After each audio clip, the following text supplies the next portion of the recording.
Hello, I'm How To Bob, and in this video I'm going to show you how to change the rear tire on a John Deere L110 tractor. I've got my tractor jacked up, so the first thing I'm going to do is take off the rubber cap here. It's just a rubber cap pushed in place. Once I get the rubber cap out, I'm going to use some needle nose pliers and remove the E-clip here, and then I remove the washer, and the whole wheel assembly will slide right out. And then I can take my valve stem out. That'll let any air out and allow more flexibility in the tire. I'm going to use a C-clamp here to break the bead, and also use some Windex. I like to use a little Windex around the bead.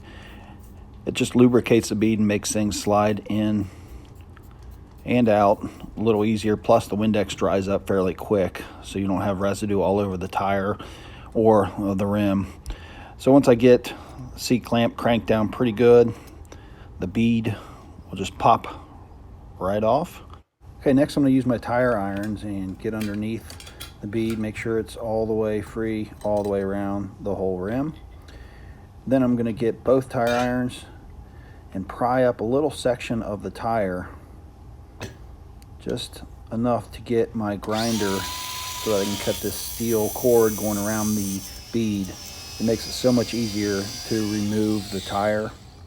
Once that's done, the tire irons will slide right around the rim, and that makes the removal of the tire so much easier.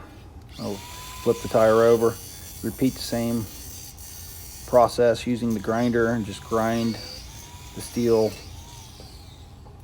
cord, and then I can just pull the rim out of the old tire. So there you have it. I have the rim out. Here's the new tire. I'm going to start lubricating the tire using my Windex. And again, I like the Windex because it dries. It does a decent job of lubrication. There's better lubricants out there, but this, when using the Windex, allows it to dry fairly quickly. And once I get my Windex on there, I just start to push the tire in. Once I get it in so far, I can use my tire iron to help it out. I've also made a screwdriver with a little hook on the end that I use for jobs just like this. That type of tool comes in handy when changing a tire off the rim. But I just got to work the tire around and it'll pop in. And you can see I'll turn it over and get this all lined up.